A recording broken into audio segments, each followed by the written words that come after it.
Excellente soirée à toutes et à tous, bonsoir et merci d'être fidèles au programme de Canal Algérie. Toute l'équipe de l'émission Ciné Thématique vous souhaite la bienvenue. J'espère que vous avez bien entamé cette nouvelle année 2021. Si toutefois vous êtes sur les différentes plateformes de l'EPTV, merci de nous laisser des messages, de réagir, de partager notre émission. Ça agrandira certainement le cercle de celles et ceux qui sont amoureux de l'histoire et de l'Algérie et de son patrimoine. Ce vendredi soir, nous allons revenir sur une date importante qui a marqué un tournant décisif dans l'histoire de la révolution algérienne. Il y a 64 ans, jour pour jour, que ce qu'on a appelé la bataille d'Alger a éclaté le 7 janvier 1957 entre une armée régulière d'un pays considéré comme la quatrième force du monde ou quatrième puissance mondiale, qui est la France, et un peuple opprimé, représenté par des militants indépendantistes et déterminés, convaincus surtout par la justesse de leur cause. La France va faire montre d'une réponse aveugle, sauvage, inhumaine, dégradante, employant le kidnapping, bien sûr les arrestations sommaires, l'internement en masse de la population musulmane et la torture qui restera à jamais le point noir qui entachera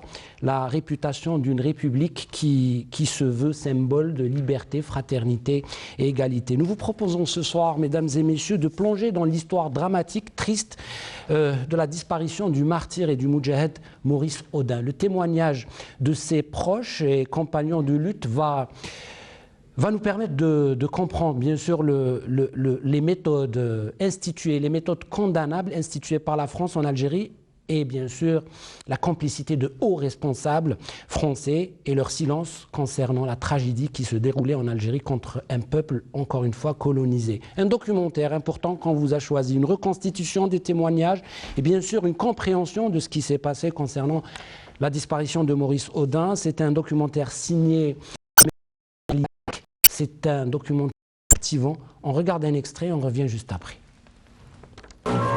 Et c'est un documentaire à voir absolument sur Canal Algérie ce soir, qui commémore bien sûr cette date importante, celle du déclenchement de la bataille d'Alger, qui va permettre justement à la révolution algérienne d'avancer avec le soutien de tout un peuple. Ce documentaire bien sûr comporte des témoignages captivant, intéressant, important, notamment celui d'Henri Alleg qui nous a quitté le 17 juillet 2013. C'est quelqu'un qui a écrit sur la torture avec son ouvrage La Question, qui a complètement bouleversé la classe, j'allais dire, politico-médiatique française. Josette Audin, l'épouse, la fidèle de Maurice Audin, qui s'est battue plus de 62 ans pour la vérité, pour savoir ce qui s'est passé justement durant le kidnapping et la disparition de ce mathématicien, encore une fois brillant, qui a soutenu l'Algérie, qui est un Algérien, j'allais dire. Josette Audin nous a quitté le 2 février 2019. Il y a Mohamed Harbi, l'historien, il y a aussi le moudjahed, M. Azi, qu'on salue d'ailleurs, qui regarde l'émission, et hélas, le défunt aussi Majid Merdassi, qui vont nous éclairer et nous permettre de comprendre ce qui s'est passé justement en cette période. Nous allons prolonger la soirée, bien sûr, comme d'habitude, mesdames et messieurs, avec un film marqueur et marquant, le film de Mohamed Lakhdar Hamina, et oui, qui s'intitule Hassan Terro, qui traite justement de la question de la torture et de la période de la bataille d'Alger avec humour. Une sorte de catharsis collective qu'a voulu travailler Mohamed Lakhdar Hamina avec bien sûr Rouichet, qui a mis en scène cette grande pièce théâtrale. Le film a connu et connaît un grand succès jusqu'à ce jour en noir et blanc. Et bien sûr, c'est un film qui casse bien sûr cette rigidité autour de l'histoire. Mohamed Lakhdar Hamina a voulu tout simplement démocratiser le traitement de la révolution algérienne. Ce soir, nous allons passer ensemble un moment d'humour aussi, pour vous permettre aussi de vous divertir et de rester sur Canal Algérie. On vous propose un extrait de votre grand film cultissime, Hassan Terro. Avec le duo Rouiched et Kiltoum qui échangent sur ces répliques cultes qui resteront à jamais marquées dans les esprits et dans la mémoire collective, encore une fois, de notre pays. Dans le film, bien sûr, il ne faut pas oublier que nous allons rencontrer Rouiched, pas que, il y aura aussi Allel Mouhib, Kiltoum, Hassan Hassani, l'Arbi Zkel, et puis Sida Ali Kouirat et Mahidine Bachtarzi et d'autres comédiens que vous avez l'habitude bien sûr d'apprécier, que ce soit au théâtre ou sur le grand écran dans le cinéma. Et puis il ne faut pas aussi oublier Abdelghani Mehdaoui, le réalisateur de la télévision algérienne, qui a bien capté la pièce théâtrale Hassan Tero, écrite par Louis Chet, bien sûr, avant même le film qui a inspiré le grand Mohamed Lakhdar Hamina. Celui qui va m'accompagner ce soir, c'est un honneur pour moi et un plaisir à chaque fois de le recevoir dans Ciné Thématique parce que c'est un témoin sur cette période-là. C'était quelqu'un qui a connu justement Maurice Audin, Henri Alleg, Yves Tan et toutes ces personnes qui ont donné leur vie pour l'Algérie. Il s'agit bien sûr du chercheur en histoire et de l'écrivain, Monsieur Mohamed Rebah. Écoutez, ça fait très longtemps que j'avais envie de vous recevoir dans l'émission Ciné Thématique. Merci. Je sais que la pandémie nous a un petit peu séparés et a mis de la distance entre nous. Oui, oui. Aujourd'hui, je suis vraiment content. Comment ça se passe déjà? Comment vous avez vécu cette grande et longue période de confinement?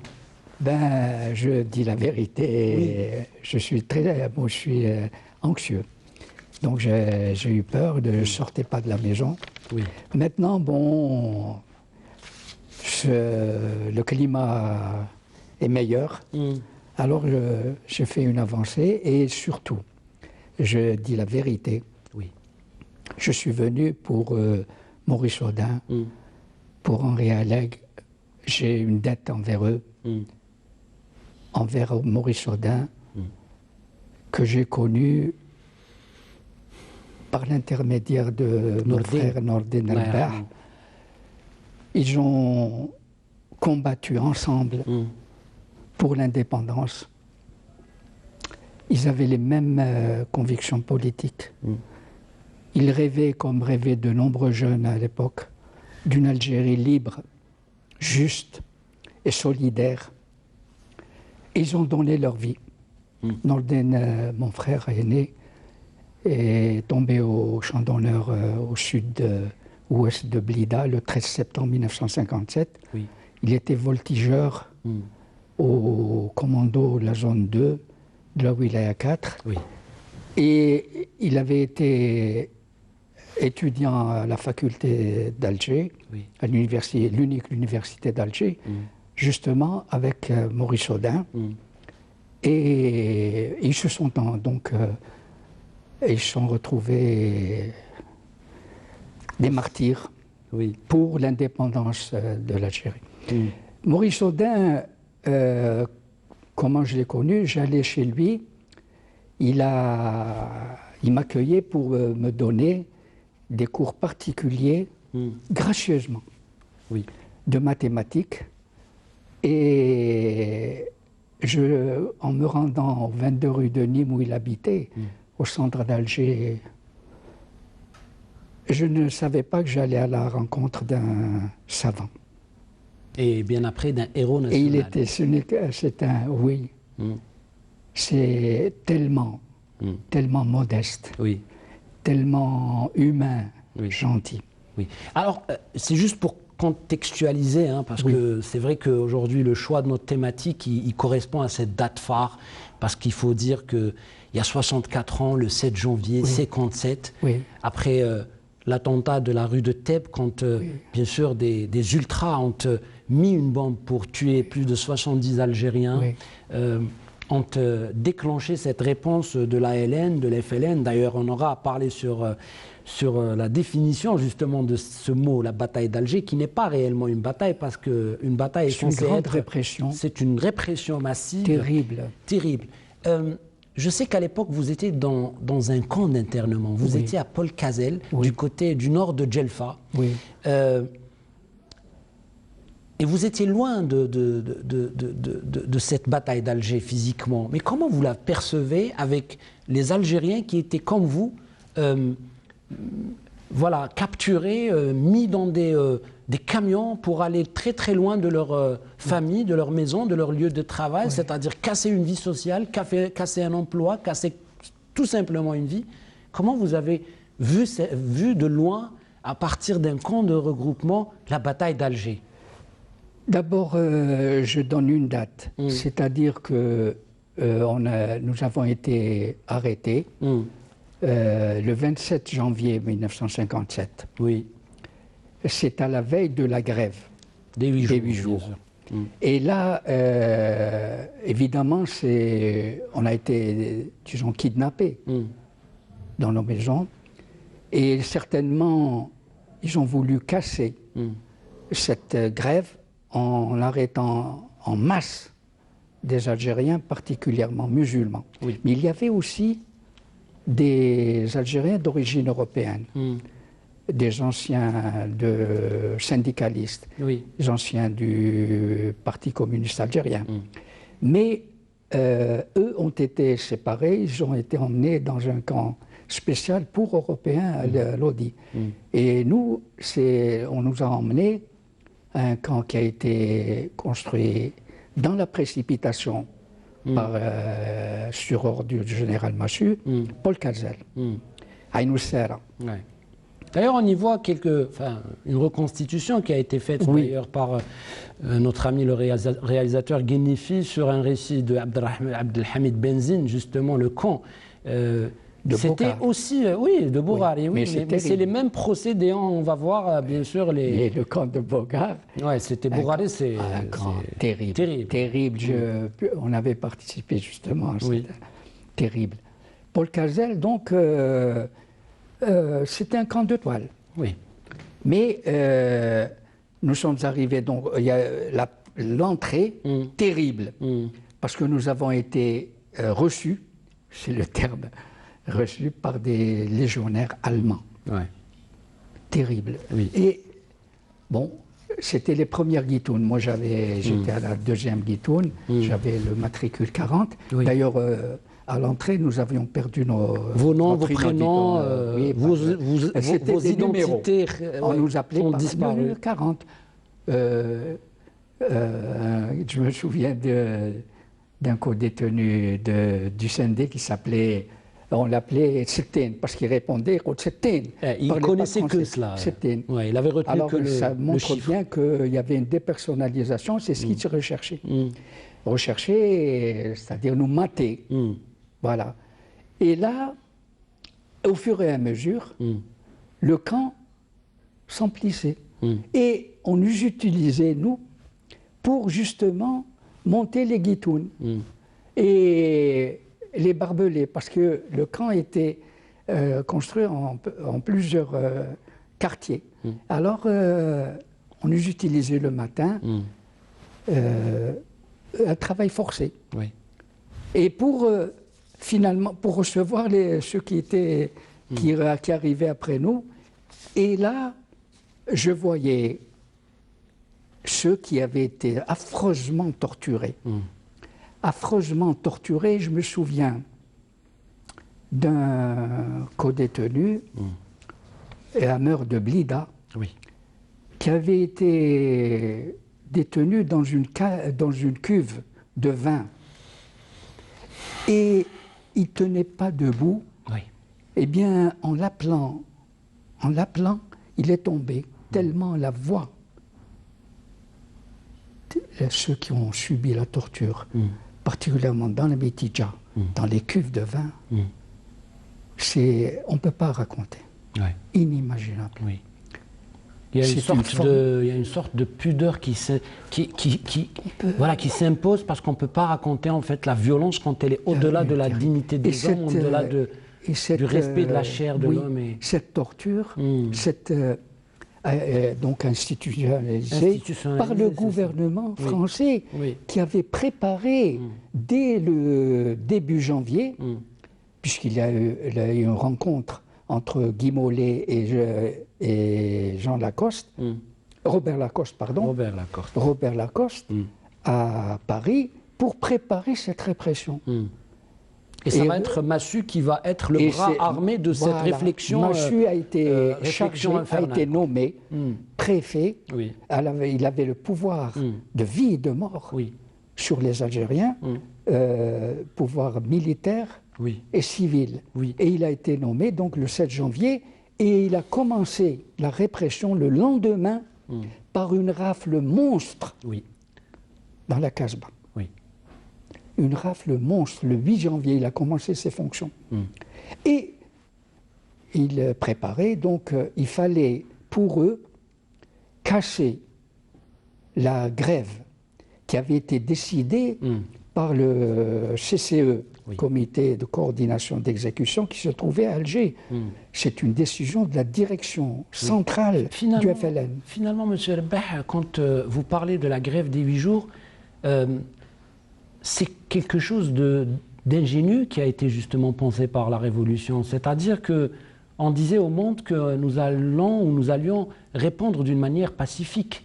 Nous allons tout simplement utiliser les méthodes pacifiques contre une armée qui exerce la torture, qui exerce l'interrogatoire forcé, qui exerce la corvée de bois, qui exerce la gégène, qui exerce l'électricité dans les parties intimes de l'homme.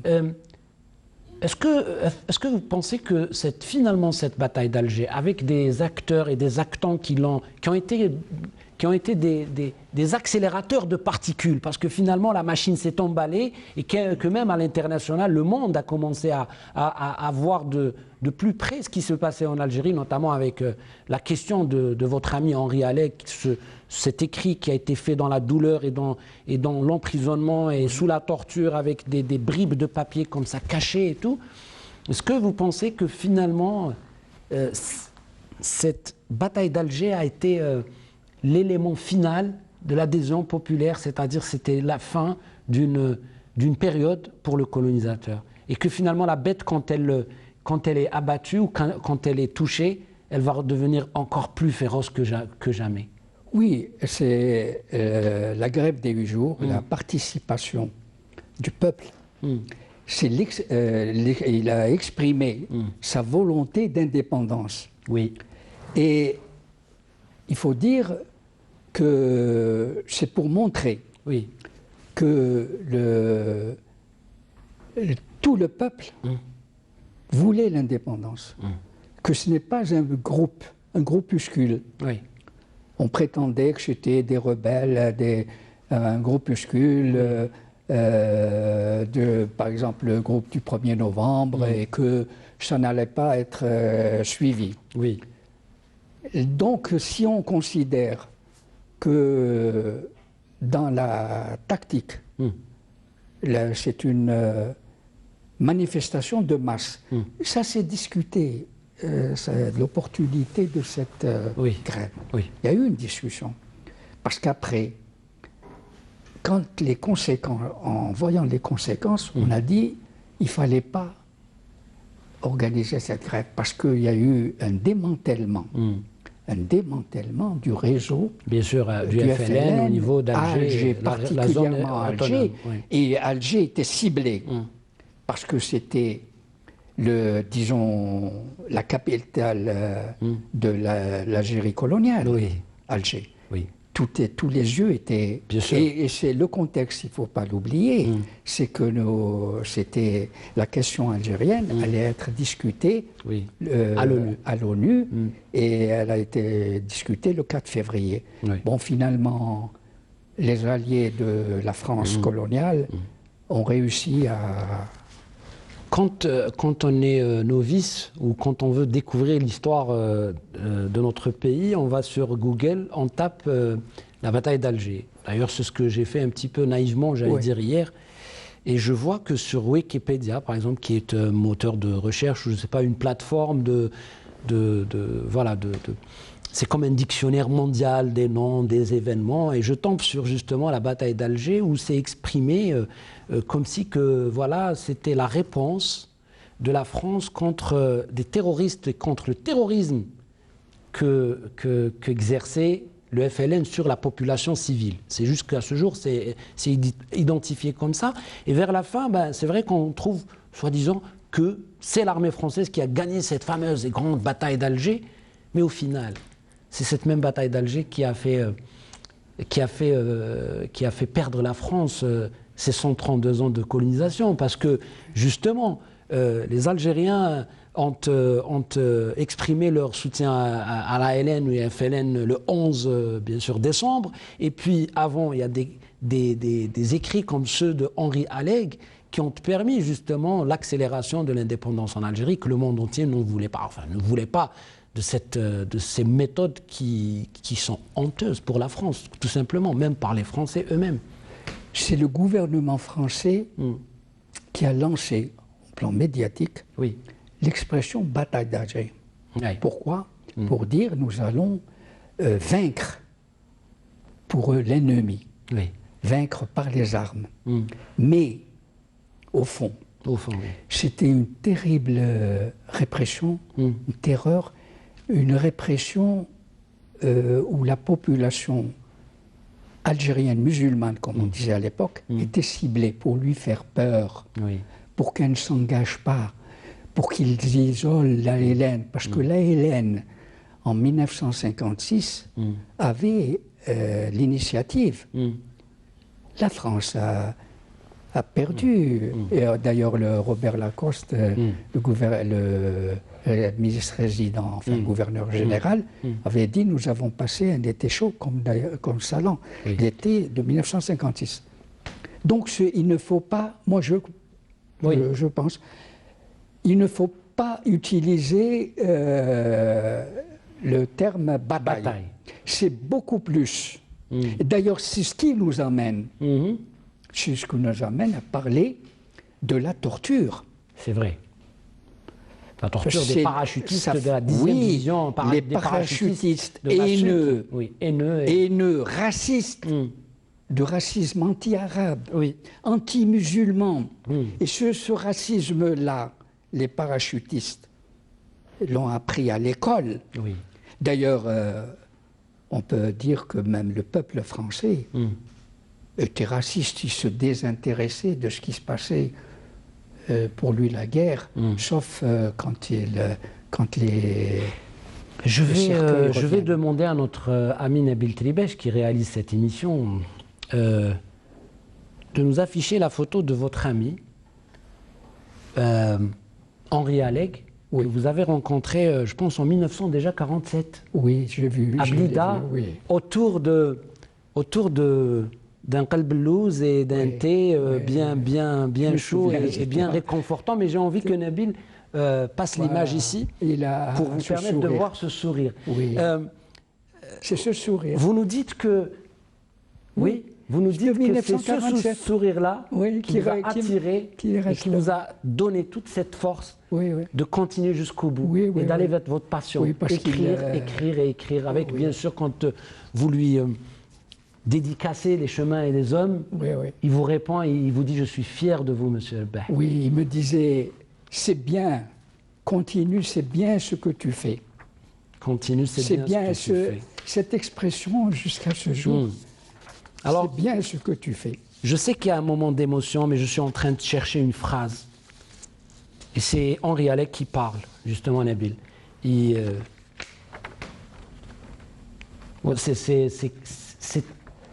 C'est très émouvant, en fait. Les parachutistes français vont dire à Henri Alleg, le journaliste, l'intellectuel, l'humaniste, tu vas parler, tout le monde doit parler ici. On a fait la guerre en Indochine. Ça nous a servi pour vous connaître. Ici, c'est la Gestapo. Tu connais la Gestapo. Puis, ironique, tu as fait des articles sur la torture, un salaud, hein. Eh bien, maintenant, c'est la 10e DP qui les fait sur toi, les articles. Oui. Vous savez, quand on lit ça, et quand on voit, bien sûr, que Maurice Audin aussi, parce que Josette... l'explique, et Pierre d'ailleurs qu'on aurait dû, qu'on aurait peut-être eu à voir dans cette émission, mais malheureusement sur son Skype il y a un problème d'internet. Disponible. Oui, il était disponible, on en a parlé hier, bien sûr il y a son image qui s'affiche, c'est aussi quelqu'un à l'âge de un mois, il vit dans cette histoire de disparition de son père. Il n'a pas connu son père. Qu'est-ce que vous gardez de Maurice Audin et de Henri Alleg et de Josette? Je vois à chaque fois que quand vous en parlez, vous avez les larmes aux yeux. Est-ce qu'il y a quelque chose en vous qui ne s'est pas encore exorcisé? Est-ce que quelque chose n'est pas ressorti? Non, parce que il faut dire la vérité. L'Algérie coloniale, c'était le racisme. Et chez eux, c'est l'expression de l'humain. De l'humain. Ils n'ont pas voulu être dans la nation dominante. Et ils ont intégré la nation qui combattait pour sa dignité. Opprimée. Ils avaient comme les Français de l'époque, ils avaient des privilèges, puisque au plan administratif, ils étaient français et ils avaient des privilèges, mais ils ne les utilisaient pas et ils ont compris que le combat, leur combat, c'était aux côtés de ceux qui souffraient, des opprimés. Et ça, on n'arrive pas à exprimer. Aujourd'hui, le président de la République algérienne, hein, en 2020-2021, parle de ce travail essentiel, mémoriel qu'on doit bien sûr faire entre l'Algérie et la France, parce qu'il y a de nouvelles générations, qu'il y a une coopération, qu'aujourd'hui on est dans l'apaisement, il y a du recul. Et vous me parliez hier de cette date importante, celle du 13 septembre 2018, quand Emmanuel Macron, le président français, va chez les Audin, chez Josette Audin, et reconnaît que Audin a été assassiné par l'armée française durant son occupation en Algérie. Oui. Et là, je me suis dit quelque chose, je vais devoir dire ça, monsieur le père. Non seulement Audin et Henri Alleg et Yveton et Raymond Péchard et tout ce qu'on a connu, et tous les Moudjahidines, Talb Abdelrahman, votre frère Nourdine, tous ont servi la cause nationale. Ils ont lutté pour l'indépendance.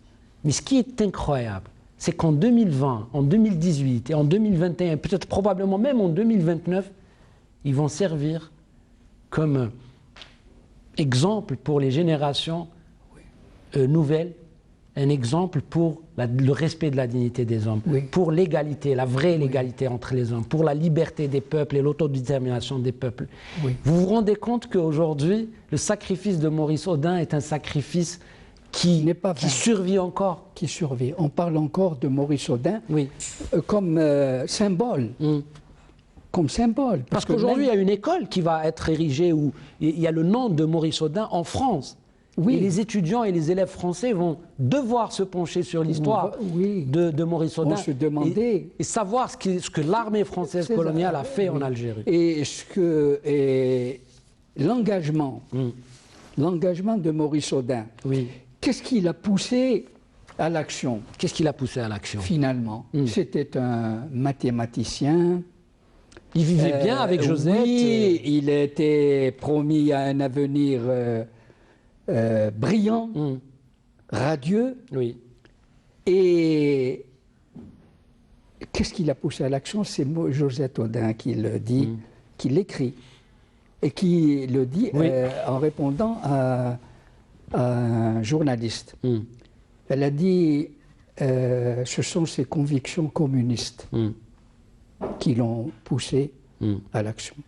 Un intellectuel qui est vu par la pensée et qui a, il faut le dire, parce que dans l'histoire maintenant, il faut dire ça, il a adhéré au Parti communiste algérien à l'âge de 19 ans, en 1951, au moment où le Parti communiste algérien développait la politique nationale, venait de loin, politique nationale pour l'indépendance. Et il a été d'accord, même lorsque il y a eu l'expression de l'engagement dans la lutte armée par la création des combattants de la libération en juin 1955. Il était d'accord. Donc c'est un engagement conscient. Et Josette Audin dit, nous étions conscients du danger. Que nous des risques et des conséquences. Et Josette Audin a milité avec lui pour l'indépendance, parce que bien avant le 1er novembre, il y avait une lutte politique pour l'indépendance, préparer les esprits. C'est dommage qu'il n'y ait pas eu de nombreux Maurice Audin, Raymond Péchard, Fernand Yveton. La population, dans sa grande majorité, européenne, était intoxiquée par le racisme et avait peur de perdre les privilèges de par leur position d'Européens. Aujourd'hui, vous pensez qu'on a évolué sur ces questions-là? Est-ce que vous pensez aujourd'hui que cette grande révolution algérienne, c'est normal, c'est un enseignement pour l'Algérie, les Algériens, les générations, mais c'est un enseignement aussi à l'international. Il faudrait que, bien sûr, que les jeunes, là où ils sont, doivent comprendre qu'il y a eu enfumade en Algérie, il y a eu des assassinats en masse, il y a eu tout ce sacrifice d'un peuple pour tout simplement la liberté, la dignité. Et c'est grâce au travail des historiens, des jeunes historiens français. Oui. Je peux citer l'avant-garde, Sylvie Thénault, Blanchard aussi. Oui, Raphaël Branche, Alain Ruchot qui est spécialisé des questions... c'est un historien qui fait de... Gilles Montserrand aussi. Voilà. Benjamin Stora, il faut aussi le citer. Chacun selon voit. Oui. Alors, mais là, évidemment, il y a une bataille aujourd'hui. C'est pour l'histoire, pour écrire l'histoire. Oui. C'est la bataille des archives. Oui. La bataille des archives, elle est en cours parce qu'aujourd'hui, bien sûr, il y a M. Benchir qui est autour de cette question avec Benjamin Stora. Ils y travaillent et je pense qu'il y a une bonne volonté d'aller vers l'avant et d'être à la hauteur de cette grande histoire. Le temps nous file, bien sûr, parce que j'ai envie aussi de parler de la grande aventure d'Alger Républicain. Oui. Ce journal extraordinaire qui s'est voulu aux côtés du peuple algérien, malgré la censure, les persécutions, mais on en consacrera certainement une émission. Oui. Je veux juste que vous me dites 2 mots, une phrase, comme vous voulez, en 3 peut-être minutes.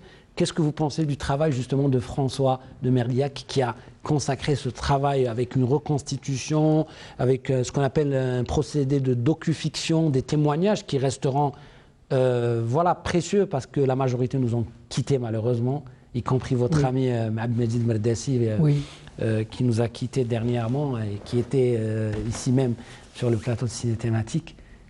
Qu'est-ce que vous pouvez nous dire sur ce travail mémoriel qui est aujourd'hui peut-être une passerelle entre les deux peuples? L'idée du film. François de Merliac avait vu Josette Audin et il lui a dit qu'est-ce qu'on peut faire pour faire connaître la vérité sur la mort de Maurice Audin. Oui. Et c'est lui qui me l'a dit. Lui a dit bon, ce serait bien qu'il y ait un documentaire. Donc c'est le souhait de Josette Audin qui a lutté, comme vous l'avez si bien dit tout à l'heure, pendant 62 ans. Admirable. Et qui est le symbole aussi de la lutte des femmes algériennes. Le film où il y a Keltoum qui allait voir son fils avec... le vent des Aurès de l'Ardarhamina, avec le poulet. Le poulet, le coq. C'est un symbole. Et elle le disait souvent. Elle disait, c'est symbolique. Notre lutte est symbolique. Il y a quelque chose, j'ai envie d'adresser un message peut-être à Pierre Audin qui nous regarde certainement ce soir, parce que on a choisi à Canal Algérie de passer ce documentaire parce que on s'est dit, c'est clair que Josette de là où elle est et que Maurice Audin Audin de là où il est, que Alec de là où il est, ou de là où ils sont tous et toutes, voudrions que ce documentaire passe à la télé parce que c'est quelque chose qu'on doit enseigner. C'est pas un documentaire à caractère commercial ou rien de ça, de cela. C'est un documentaire essentiel, mais essentiel pour que l'humanité ne retombe pas dans ces scénarios de violence, de haine et de racisme et d'apartheid. Il y a beaucoup de choses à dire, donc je voulais dire justement à Pierre Audin merci, parce que quand je le vois dans les plateaux de RTL ou de France 2 ou de TF1 ou de Canal+, il a toujours son drapeau algérien sur la veste, et c'est pas de la démagogie, c'est de l'amour pour un pays qui a peut-être, que le combat lui a pris son père, mais il a gagné un peuple, il a gagné un pays. Il est algérien. Il est algérien parce que, justement, le président de la République lui a accordé la nationalité algérien. Et sa mère a eu la nationalité au plan administratif parce qu'elle était algérienne. Bien sûr. En 1963, le jour même où la place Audin a été débaptisée, la place Lyautey est baptisée Maurice Audin. Aujourd'hui, il y a une plaque. Et je suis. Vous êtes l'initiateur. Et je me rappelle quand il y avait le président François Hollande, vous étiez là. Et c'était un jour très important. On m'a demandé d'écrire le texte. Vous restez avec moi, parce qu'il nous reste une deuxième partie. Parce que là, on va devoir laisser nos téléspectateurs découvrir ce travail, encore une fois, considérable de François de Merliac, et bien sûr de tous les acteurs et actants qui ont travaillé dans cette aventure de documentaire pour la vérité, encore une fois. On se retrouve dans 71 minutes quand même, c'est ça. Et ça mérite d'être là sur Canal Algérie, la soirée est longue. Et bien sûr, avec la clé, un autre film qui va peut-être nous faire oublier les douleurs et le drame de ce qui s'est passé en Algérie, avec un grand film qui s'intitule Hassan Terro. Maintenant, on va voir le documentaire. À tout à l'heure. Et de retour sur le plateau de votre émission Ciné Thématique. On vous souhaite la bienvenue. La soirée va être longue parce qu'on la consacre justement à cette date importante qui est le 7 janvier 1957, date du déclenchement de ce qu'on a appelé la bataille d'Alger, qui a bien sûr marqué l'histoire de l'Algérie, parce qu'on a bien évidemment vu ces accélérateurs de particules. On parlait de l'accélération du processus de libération de l'Algérie, mais en même temps, et malheureusement j'allais dire, de ces méthodes institutionnalisées par la France, à savoir les arrestations sommaires, le kidnapping, l'internement en masse des populations musulmanes et surtout la torture. On a découvert la GIGN, on a découvert la corvée de bois et on a découvert l'électricité dans les parties intimes, on a découvert le viol contre les femmes, parce qu'il ne faut pas oublier les moudjahidettes qui ont été violées et voilà, et qu'est-ce que j'allais dire, tout simplement dégradées à travers ces massacres et le racisme, comme vous le disiez tout à l'heure. Il ne faut pas oublier que la base du colonialisme, c'est le racisme. Et ceux qui défendaient le système colonial étaient à la base racistes. Et ça, je le tiens de l'historien Alain Ruscio, qui a parlé de la population française, c'est-à-dire en France, et qui a insisté sur ce côté raciste. Dès l'école, dans la famille. Et la lutte, justement, la lutte menée par Henri Allègre, Maurice Audin, au fond, c'était aussi une lutte contre le racisme. Bien sûr. Pour qu'il y ait, comme vous l'avez si bien dit, l'humanité, chasser la haine. Exactement. Chasser la haine. Et ça, au plan, si on s'élève pour que le monde, nous sommes tous des êtres humains, qu'on habite en Algérie, en France. Hier, on échangeait peut-être, on échangeait des mails entre vous et moi et Pierre Audin. Je ne sais pas si vous m'avez lu, j'ai dit que la crise du coronavirus, finalement, nous montre à quel point le combat de ces femmes et de ces hommes était précurseur déjà et était prémonitoire, parce que l'humanité aujourd'hui a besoin de se solidariser, d'être unie et d'oublier ces différences, parce que finalement, que ce soit les différences de race, religieuses, ou ces différences sont humaines et qu'on se ressemble tous et on a la même humanité, c'est la même terre qui nous porte. La pensée de la conviction d'Henri Allègre, Maurice Audin et de leurs camarades, c'était des internationalistes. Comme Frantz Fanon, comme Hassiba Bouali, comme tous les moudjahidines d'ailleurs algériens, parce que ils voulaient le bien pour l'humanité, qui donne en luttant contre le colonialisme.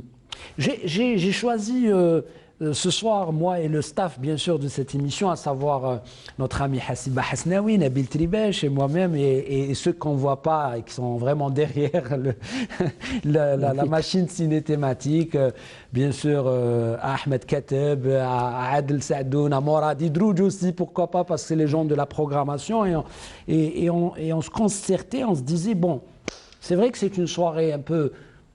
Voilà, triste parce que ça nous rappelle ces moudjahidines, ça nous rappelle les martyrs, ça nous rappelle la torture. Mais on s'est dit que le message de ces femmes et de ces hommes, finalement, c'était l'espoir. Ils avaient tous un sourire. J'ai axé tout à l'heure sur le sourire de Henri Alec, et j'avais en mémoire le sourire de l'Arbi Ben Mehdi, et le sourire de plein de moudjahidines quand ils rencontraient la mort. Même Zabana, quand il allait vers la guillotine, il croyait, il avait ce sourire et cet amour pour l'Algérie. On s'est dit, pourquoi pas un film de Mohamed Lakhdar Hamina, de Rouichet, qui a écrit cette pièce théâtrale vraiment qui est partie partout en Algérie, qui était voilà, l'une des premières pièces algériennes en 1964, de pouvoir exercer le travail en clandestinité. Qu'est-ce que ça vous rappelle, ce film? Qu'est-ce que ça vous évoque quand vous voyez ces images de la 10e DP encerclée à Alger, mais en même temps, voilà, qu'est-ce que ça vous rappelle, Rouichet? Les artistes, les hommes et les femmes de culture qui ont participé à cette révolution. Oui. Bien, bon, moi je suis de cette génération, j'ai vu les pièces théâtrales à l'Opéra d'Alger, à l'époque on appelait Opéra d'Alger. Oui. Le vendredi, c'est le responsable, le directeur de Bastazi Mahidine. Oui. Et après Mustafa Kateb. Mustafa Kateb, c'est curieux. Oui. La plupart des comédiens habitaient Saint-Eugène. Et moi, j'ai grandi à Saint-Eugène. Vous les avez tous connus. Rouichet, vous l'aviez connu. Je l'ai connu parce que... Vous avez connu qui encore? Mustafa Kateb, Alel Mouhib, Abdelrahman Aziz. Oui. Et Mustafa Kateb était un ami de la famille, il était un ami de mon frère. Nous sommes allés d'ailleurs au Festival mondial de la jeunesse à Bucarest, il y avait la troupe de Masrah al-Jazairi. Bon, Rouichet, je le voyais parce que quand il s'est séparé un petit peu de Bastazi Mahidine dans la troupe, il raconte dans son histoire, il tenait un étal, il était marchand de légumes à côté de la maison. Alors on le voyait le matin quand j'allais acheter le lait chez... Et il allait vers les gens. Oui. Très simple, modeste, humble. Il y a une autre pièce théâtrale. Alors que c'était un grand... Il y a une autre pièce théâtrale, parce que là, c'est un peu la thématique de l'art, de la culture, des hommes et des femmes, comme je le disais, de la culture qui ont contribué à la révolution. Il y a bien sûr Abdelhalim Raïs, qui écrit à Ouled el-Qassaba et qui part bien sûr voyager dans le Maquis, cette pièce avec Mustafa Kateb d'ailleurs, qui joue en pleine période de révolution. Est-ce que vous pensez que finalement, ce genre de film, l'humour, de tragicomique, je le disais tout à l'heure, est-ce que finalement il permet à extérioriser certaines choses, le mal? Parce que des fois, il vaut mieux en rigoler parce que ça nous aide à surmonter ces chocs, à surmonter ces stigmates du passé, à surmonter ces complexes parfois qu'on enregistre sans se rendre compte parfois.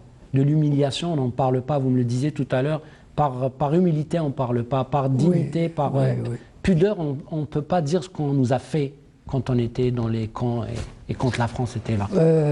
L'écriture, là on aborde l'écriture de l'histoire. Il n'y a pas que l'écrit, le livre. Il y a la pièce de théâtre, il y a le cinéma. Et là, on le voit. C'est un moment de l'histoire de l'Algérie exprimé par le cinéma. Et ça passe. Ça passe. Parfois, on a besoin de cet humour pour passer les messages. Oui, parce que là, finalement, Rouichet nous fait rire. Surtout la scène avec Zakia, Rajlek ou la terroriste. Le syndicat ou l'Inalbet ou le Qarabel. D'ailleurs, je l'apprends par cœur. Mais ça exprime l'engagement. L'engagement des... Oui, pardon, je vous coupe parce que le temps presse. Il y a une scène où Rouichet se moque des tortionnaires.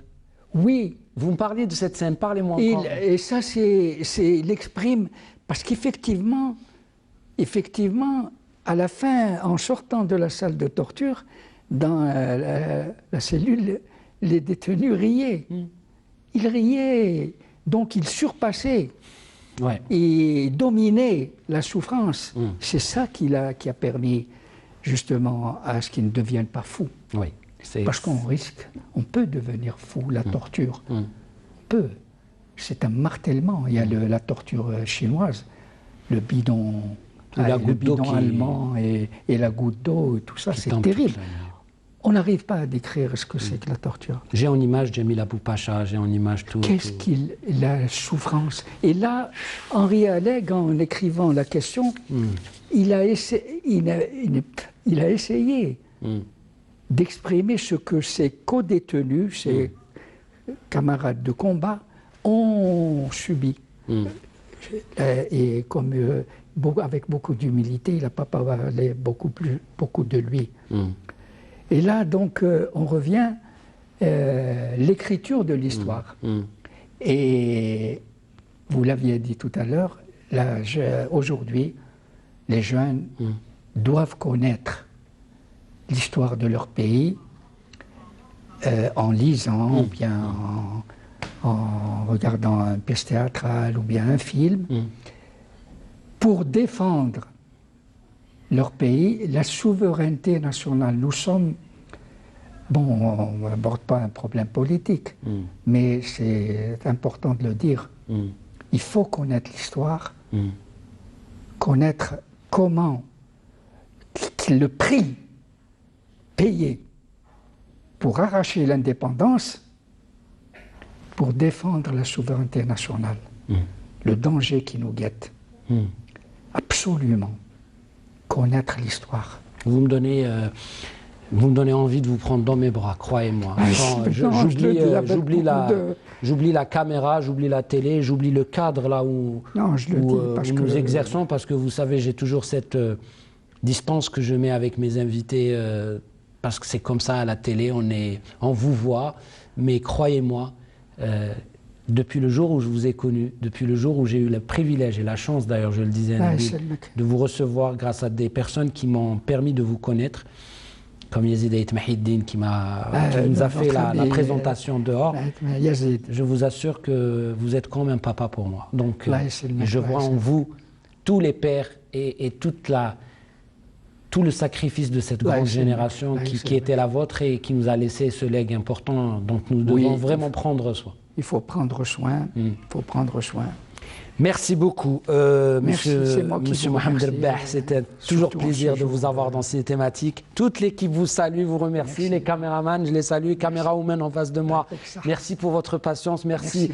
au Studio 2 de nous avoir soutenus ce vendredi soir. Je salue bien sûr Nabil Telibej, le réalisateur, et Hassiba, bien sûr, Hasnaoui qui a été au scriptana et à la coordination. Et bien sûr, Hafid Boulhawa pour l'infographie. Merci, c'est bien tenté. Merci beaucoup, Hafid. Et puis à Mohamed Settoul qui orchestre un petit peu toute cette magie de la lumière, et puis Manu qui nous grogne des fois, mais on l'aime beaucoup. Avec toute l'équipe du Studio 2, on vous embrasse. Prenez soin de vous. À la semaine prochaine. Bon film sur Canal Algérie. Ciao, ciao. Au revoir.